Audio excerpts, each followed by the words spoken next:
Hi, today I'm going to show you how to bake a fruit cake without fruit. So yeah, fruit cake without fruit.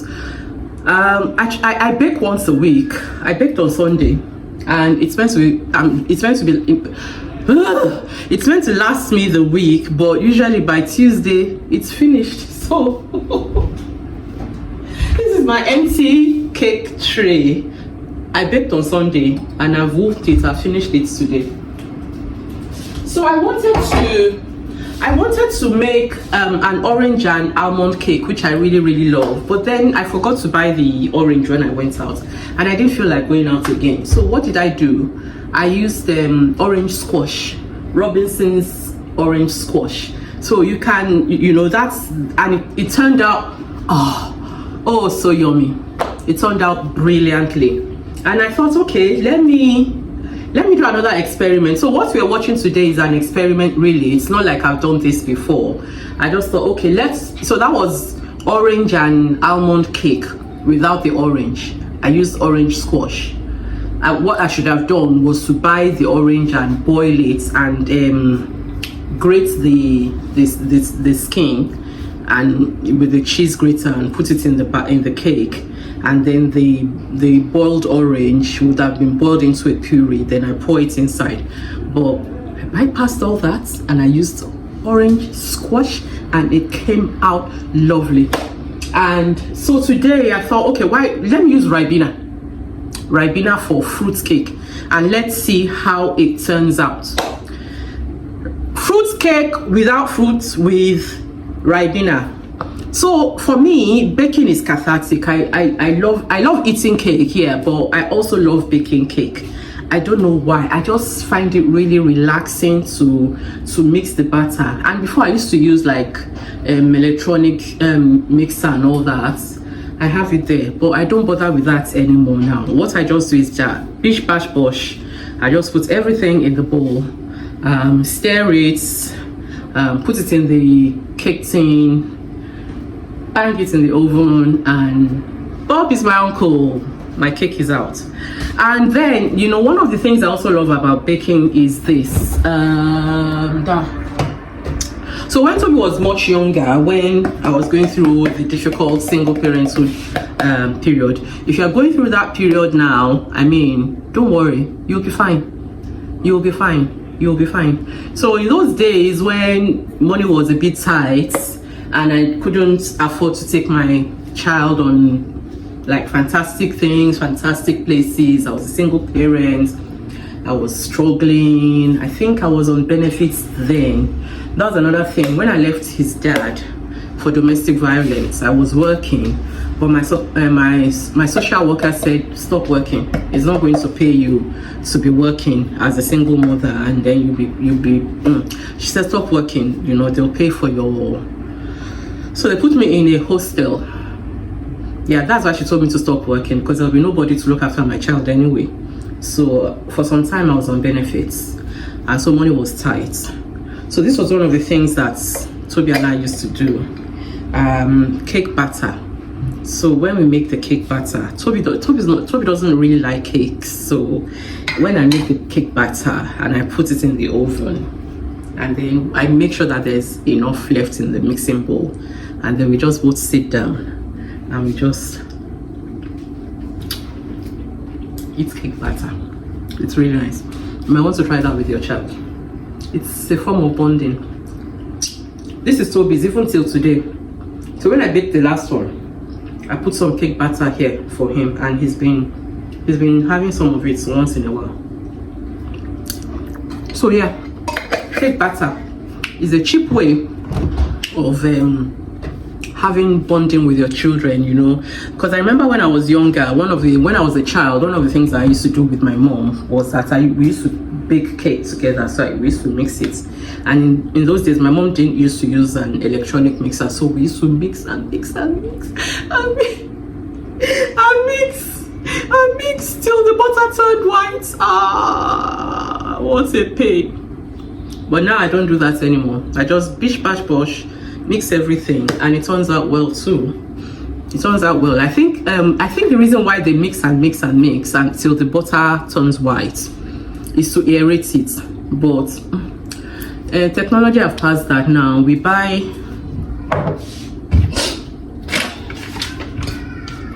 pre-sifted flour now, so you don't even have to sift it. Sifting aerates it, so you know you can bypass all that mixing and mixing and mixing and using elbow grease for hours. Yeah, so we will be doing fruit cake without fruit. Okay, so I'm going to this is the only thing that I measure: the butter, the flour, and the sugar. Every other thing I just wing it. I normally use 200 grams of butter, 200 grams of sugar, and 200 grams of flour. But today I think I'll make it smaller, because that 200 grams is for when I want to have leftover batter to eat. But I don't need leftover batter to eat today. So I think I'll make it 175. 175. 175 grams. 175 grams.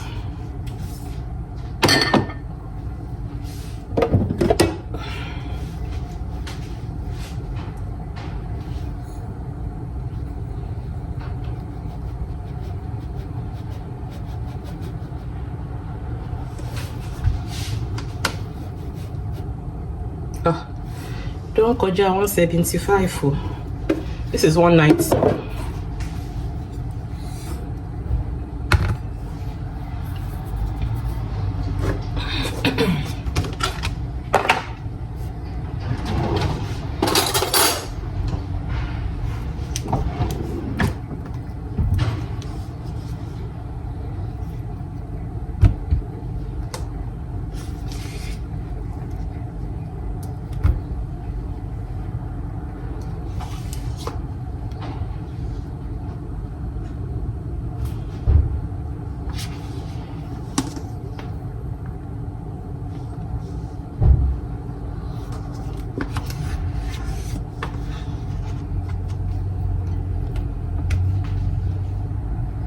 Okay, that's 187. So 190, 187 is roughly equal amount. So when you're baking, the butter and the flour and the sugar should be 1 to 1 to 1. Because the butter is still hard, I can't start mixing now. So I'm going to wait for it. And my flour, because I'm going to use almond as well. Should I make it almond? And no, I'll just do fruit cake, not almonds, because almond goes with orange, but I'm not sure that almond will go with Ribena. Okay, so that's 180. So yeah, they're like all roughly 1 to 1 to 1. So yeah, your sugar and your butter and your flour should be 1 to 1 to 1. And then I use 2 eggs. And anything else I just wing it. I just wing it. If I'm going to use almond, yeah, so if I'm going to use almonds, I just wing it. If I'm going to use nutmeg, that's another thing. If you're going to buy nutmeg like this and grate it, it's nicer than the ones that is already grated for you. Yeah, and if I'm going to use coconut, I finish the coconuts, I wing it. But everything else, these three, I make sure that I measure it, because this is the foundation. You don't want to get the foundation wrong and then have messed up cake. So I will come back when the butter is soft for mixing. So this is me doing my bish bash bosh. So I just mix it like so.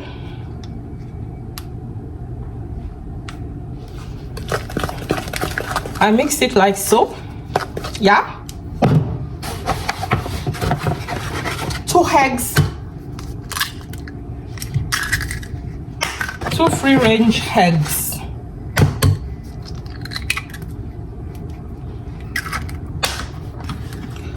Continue to do the bish bash bosh.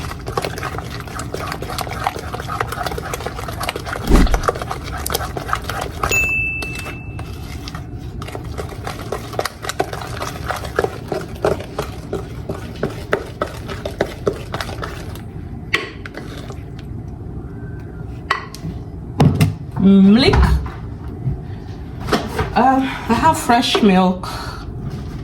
I have carnation, fresh carnation, fresh carnation, fresh carnation milk. So like I said, any other thing, I just wing it.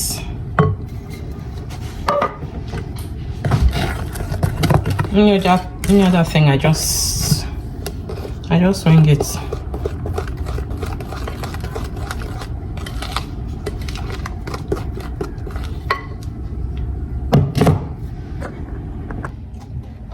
So this is the fruit, Ribena. Ribena is not paying me. Ribena of nowadays is not as thick as it used to be when we were children. So like I said, I just wing it.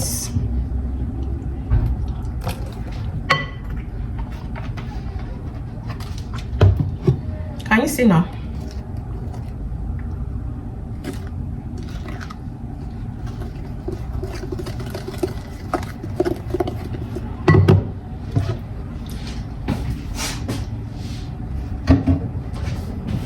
And then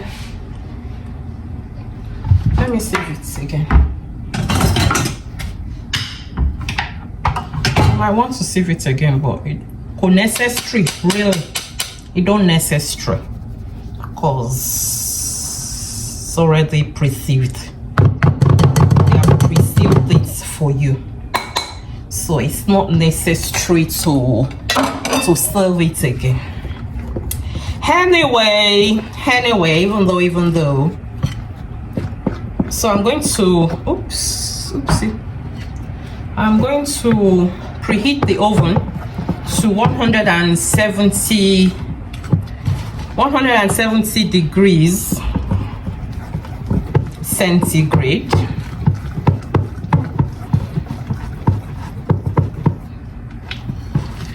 Right, so one thing that I want, one trick, if you use self-raising flour, which is what I use, it gets brown easily. It gets brown easily.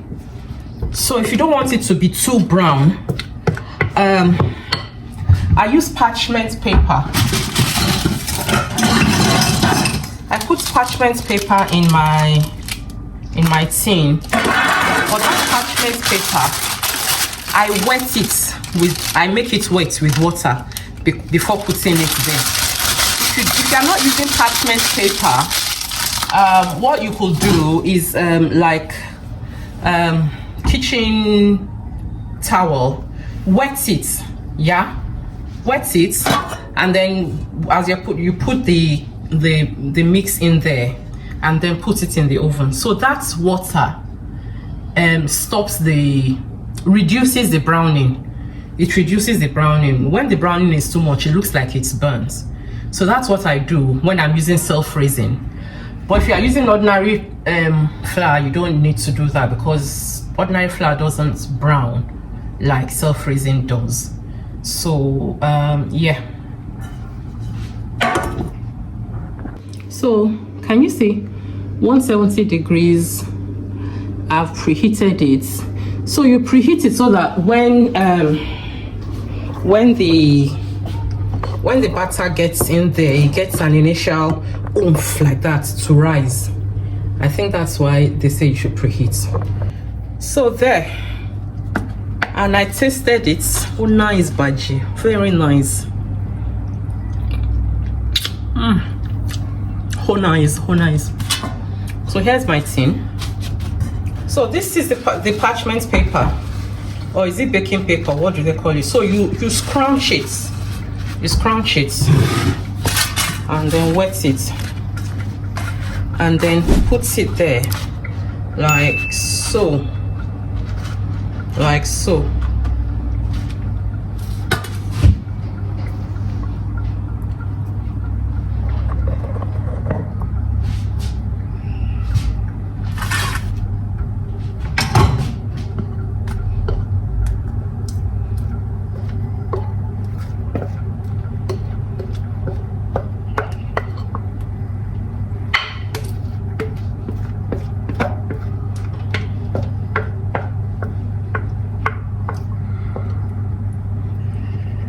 This is for licking, for later. So there. So it goes in there for 35 to 40 minutes. Can you see it? 35 to 40 minutes. Let's see. Okay, not yet done. So it's just like 24 minutes, 25 minutes. Like I said, we'll do it like 35 minutes to 40 minutes. So let us see how far.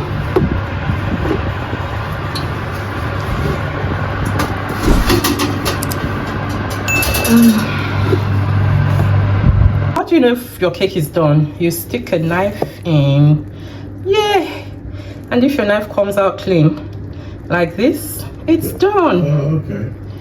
I have a guess. He's talking in the background. It's not done throughout, so I'll put it there for about 5 or 10 minutes more, but I think it's mostly done. Okay, so I've checked it and there, clean. So that's my fruit cake without fruits with Ribena. So if you feel like eating fruit cake and you don't have fruits at home and you have squash, you have Ribena or you have squash, you can use it in the place of fresh fruits. So, and you can see it's not too brown. That's because I wet the paper, like I said. If I hadn't wet the paper, it would have been really brown because of the self-raising flour that I used. But because I wet the paper, it's reduced the I don't know, the chemical reaction that makes it very brown when you use self-raising flour. Okay, so I will cut it and I will have some and I will enjoy it on your behalf. So this is the finished product. I forgot to show you when I was taking it out of the paper. So that is the paper. And that is it. I'm going to cover it. So this is the finished product of the fruitless fruit cake with Ribena. It's very moist. Let me show you. So that is it. It's quite moist. Let me cut a slice.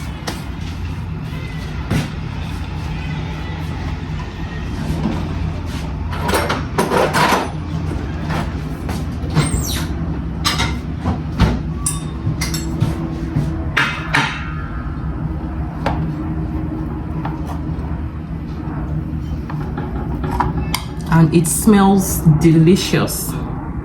So there.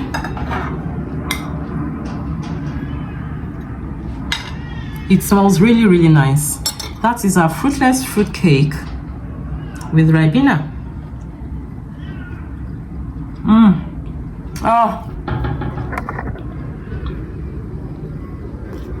Oh, delicious. So yummy. So yummy. Oh, yummy badger.